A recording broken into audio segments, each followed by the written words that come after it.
I have two 250s at the shop right now that would make a really good comparison as to two cars, and the differences between one that is worth nearly 2 million, maybe 1.8, and another one that's worth about probably about 400,000.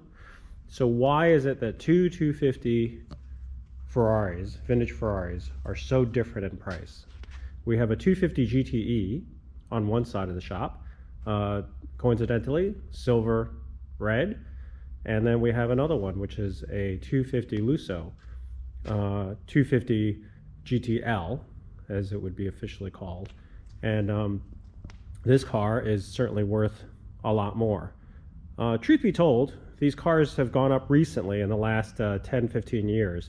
We all have stories about 250 Lussos and how they, or all stories about Ferraris, and how they could be purchased, so cheaply. My personal story is that when I bought my 330 America, which has also increased in value, but back in the day, let's say a running driving 250 GTE or 330 America was probably worth about $40,000, $30,000 to $40,000. A Lusso was probably worth, maybe about 75 to 100, more like 100,000. And in fact, I remember someone I knew bought one for 125,000. Good running, driving car. Well, those days are gone. This car, as it sits, is probably worth, pushing into almost 2 million. In fact, Lussos did go into the 2 million range. They dropped down. Now they're in the high ones, or 1.6, between 1.6 and 1.9, depending on who you talk to and where the market is, or asking values. So let's compare these two cars. Let's just talk about why. Well, first off, the 250 Lusso is really one of the prettiest cars around. I just think that when you look at the details of the car and how low it sits and how that fender swoop comes down, and when you look at the way that the details on the bumper and the bumperettes and how all this goes together, there really isn't a line that's a bad line. Look at the way this line on the fender kind of follows into the door, and the swoop of a line in the rear quarter panel comes in and fades away. It really has some beautiful lines. And then on top of it has a camtail, which at that time was aerodynamics were starting to come into play, and recognizing that was a good way for downforce on a car. They started putting this rear section in where it's a cut-off camtail. The other thing that's really pretty about this car is when you look at the fender line, look how much the doors tuck in, or rather the windows tuck into the side of the fenders. It's not just a flat straight up and down off the line of the door. Also, look at the curve of this car. Just really kind of tapers in towards the front, kind of tapers towards the back, gives the back section of the car really a narrow view. Really kind of a narrow car. It actually is really pretty. I can't talk enough about how much I really love the looks of this car. But that's the 250 Lusso. And when you look at the 250 GTE, the complaints or people who've said it looks a little bit less sexy, which I think that they're kind of right about it. It has great lines on itself. The line that I always tell people is when you come from a family of supermodels, when you're just a good-looking girl, people kind of forget where you actually stand. But a 250 GTE is still a very good-looking car. I think what the packaging was they wanted to make a four-seater car, and so you couldn't take a two-seater and stretch it and move things around and do it without making it package it so that you had more room. First and foremost, look at the way the windows are certainly set back, not as far back from the width of the car, simply because you needed more cabin space. You're sitting, more space inside. They were more concerned about having the interior of the car give you space for four passengers, and you're not sitting on top of each other. The other thing is the lines are still nice. It still has a really nice laid back line. The rear window tapers off really gradually, so it really gives you a little bit more cabin space. I've talked about this before. Pininfarina did some tricks where the roof line is high, but they did this visual trick where they undercut the rear window, so the rear window is actually lower than the roof line. It doesn't follow through, so it doesn't give you this humped look. It still gives you the height of the roof line, but because of this undercut on the roof line, it was a visual trick, so you didn't realize that you've actually gained about 2 inches in the roof line for the rear passengers, but then the window itself, where you don't have to worry about the height, is actually lower. So visually it still gives the car, you know, a nice low sleek look to it, without because if you imagine if that window were actually at the height of that undercut, you know, you'd have a much higher roof line. Visually it would kind of give the car more of a humped rear look to it. So you know, they were smart. They knew how to do that. So these cars, very similar mechanically. I mean, they have the same wheelbase, they have the same engine, they have the same power. So really what it is it's just visually different. I mean, when you look at you know, this car has the same wheels. In fact, they're very similar. I mean, I think that the Lusso wheels are slightly wider, but they sit on the same chassis. The difference is, if you look here, the front is pushed a little bit further as far as the body is concerned, and then when you look back here, you have a longer trunk area. Again, same packaging. It's just they put the fuel tank is underneath the rear window, and then you have this large trunk area, so that there's plenty of room for luggage and creature comforts. And on this car, it's just made more for just you know, a sporting look to it. Now, admittedly, Lusso means luxury, so interior wise, it had 2 bucket seats and then an upholstered rear section where, you know, you didn't have the stretch of the interior. They didn't push everything forward. As I said, you know, the engine sits a little bit further back, but the passengers seats are pushed back, so therefore you don't need the space for the rear window, or rather for the rear seats. So things are actually a lot shorter. Trunk is smaller too. The tank is actually underneath the trunk panel, so you don't have as much of a trunk area as well. But let's take a look at the engines, and you'll see that they're very similar. So on the Lusso, it's the same 250 engine, you know, 250, which is a 3-liter V12, and they basically powered this particular era of car. Lusso was built around '64.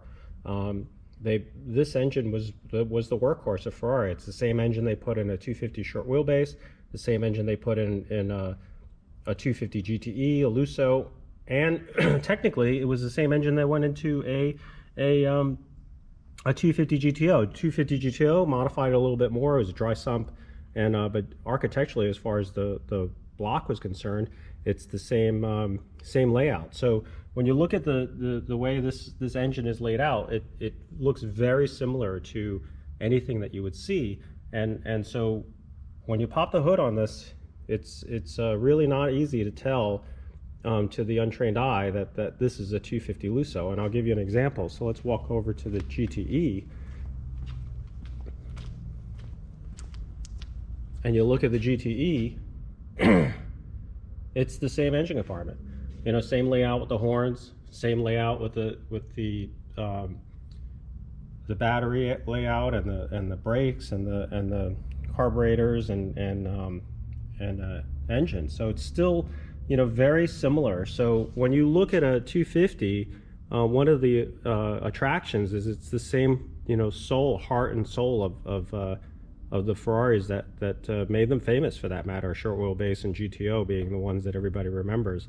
But what's neat about the 250 GTE, even though it's the 2+2, the 4-seater Ferrari, it still had the heart and soul of a Ferrari. Still the same thing. I mean, when you look at a 250 short wheelbase, and those are $10 million cars, well, this engine has the same is in this car as well. So you certainly have the connection to it all. Interior wise, on a 250 Lusso, this is where it's kind of neat on a Lusso. The Lussos are always known for their center gauge cluster. So they move the steering, or rather the speedometer and the tachometer, to the center of the car, where they put the smaller gauges of fuel and water temperature and oil temperature and oil pressure towards the center of the right in front of the driver, where this car was kind of making a statement of saying that the gauges here are even though they're pointed towards the driver, this is a car that's a luxury car. It's not made for, like, staring at your gauges and trying to hit the red line on the engine. So a Lusso's interior is certainly considered a luxury back then. What's interesting is Lussos didn't come with radios, so very rarely do you see one with a radio. So it was certainly, a lot of them added them later, but despite that, it's still a very, very luxuriously appointed car. A lot of leather inside, and definitely feels of the luxury. But let's take a look at the GTE, and you'll see the difference. The GTE is more of a conventional layout. I mean, the steering is, or rather the speedometer and tachometer are still placed toward the center, right within the driver's view, and all the other gauges are set to the side. So they're kind of laid out very similarly to just a conventional car. Center console with all your buttons and everything else, where the Lusso just had buttons across the bottom of the dash. These are all labeled. I think I've mentioned in another video that Lussos are not labeled, so it's sometimes playing as a guessing game as to what the knobs all do. But on the 250 GTE, everything's labeled, as in, L is for lights, P is for panel, F is for fog, I is for instruments, W is for wipers, A is, has always been autoflux, which is what we all know as Ferrari owners, that means it is the fuel pump, or electric auxiliary fuel pump. D is for defroster, and B is for blower. So all of those are labeled, but the biggest difference, I think, that you see, and maybe it's not internally but mechanically, is that the 250 GTE has an overdrive. So what we have is we have a 4-speed gearbox with an electric overdrive. So when you click on the lever, which is right here, you get a 5th gear. Lussos actually don't have that. They, from the factory, they installed 4-speed boxes. So what ends up happening is a lot of people say, well, a 250 Lusso might be beautiful, but the difference is that, on the highway, you're really spinning some RPMs. So what ends up happening is a lot of people say that the 250 GT is actually more enjoyable to drive on the highway, simply because it has that extra gear, and it's not running about 900 RPM higher in the same speed. With these engines running, let's say 4,000 RPM, it's actually can get pretty, starts to drone. So, you start asking yourself, what is it that makes the Lusso so much more than a 250 GTE? Well, you can see why. It's just pretty. It might not necessarily mechanically have, or for that matter, practicality as far as space and trunk, and space for a back seat. But when you look at the lines of this car, it really does come down to just the beauty of the car. A 250 GTE is still a pretty car, but just not as sexy as a Lusso. So, in conclusion, is a 250 Lusso worth nearly 4 times as much money as a 250 GTE? Well, that's a question or an answer that really comes to personal taste. First off, not many people have the ability to afford something, so expensive. And I think that kind of goes for both cars. It's a 250 GTE, I'm not going to lie, is not exactly a cheap car as well. There are plenty of other cars to buy that you can imagine putting yourself in that price range of the $300,000 to $400,000 range is quite a bit beautiful cars that you can get. And you know, the price goes up even higher for a 250 Lusso. But you know, when we're just talking, you know, theoretically, you know, obviously you want a Lusso because it's so really pretty. But a 250 GTE, you know, if you wanted all the experience, you know, with your eyes closed, the sounds, the driving experience, and also with that overdrive, it makes it a really enjoyable car. And there's something to be said about a V12 Ferrari. I mean, sometimes it's a little bit of romanticism about, you know, the sound of a V12, and it harks back to imagining what it's like to drive in the 60s. You know, driving old cars, kind of, at least my personal allure to driving an old car is it kind of brings you back to a time and an era which was a different time. And it feels sometimes that when you drive these things that it's like it's a time warp. And so, you know, both of these cars, you know, provide that. This car just in particular it just does it with such style and grace that it's kind of hard to say, you know, oh yeah, the other one's just as good. No, well, you know, there is compromise.